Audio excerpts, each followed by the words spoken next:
বন্ধুরা প্রতিদিনের মতন আজকেও চলে এলাম তোমাদের সঙ্গে একটা রেসিপি শেয়ার করতে। তো দেখো কিভাবে করছি, ডিজাইনটা দেখেছো কি সুন্দর লাগছে না? প্রথমে যে দেখালাম, আচ্ছা কিভাবে করছি সেটা বলি। প্রথমে ময়দাটা যেরকম আমরা মাখি লুচি বা পরোটা করার জন্য, সাদা তেল, নুন আর চিনি গরম জল দিয়ে মেখে দেখো পুর যেরকম ভরি, এটা আমি নারকলের পুর ভরছি। নারকলের পুর হচ্ছে সাদা, এর মধ্যে কোনো কিছু আমি মেশাইনি। দেখো কি সুন্দর ডিজাইন করেছি, তোমরা তোমাদের মতন ডিজাইন করবে। তারপরে হচ্ছে কড়াইতে সাদা তেল দিয়ে দিলাম শুকনো লঙ্কা, সাদা জিরে, তেজপাতা। আর এই যে ছোলার ডাল ঢালবো, ছোলার ডালটা না আমি দুখানা সিটি মেরে রেখে দিয়েছিলাম। ছোলার ডালটা ঢেলে দিলাম।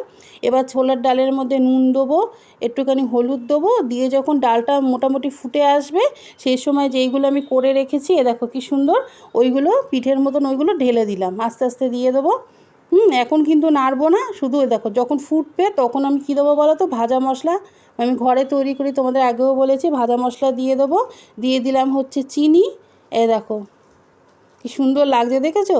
এরকম রেসিপি তোমরা আগে করেছো বন্ধুরা? করে একবার দেখবে, খুব সুন্দর হয়, দারুণ হয় খেতে। আর কী করে বুঝবে বলো তো হয়ে গেছে? যখন দেখবে ওই যে যেগুলো আমি করেছি পিঠের মতন, ওগুলো দেখবে আপনা আপনি উঠে উঠে আসবে, তখনই বুঝতে পারবে যে এই রেসিপি তোমাদের রেডি হয়ে গেছে। দেখেছো কি সুন্দর লাগছে? দারুণ লাগে বন্ধুরা, এটা রাতে করতে পারো বা সকালে জলখাবারেও করতে পারো।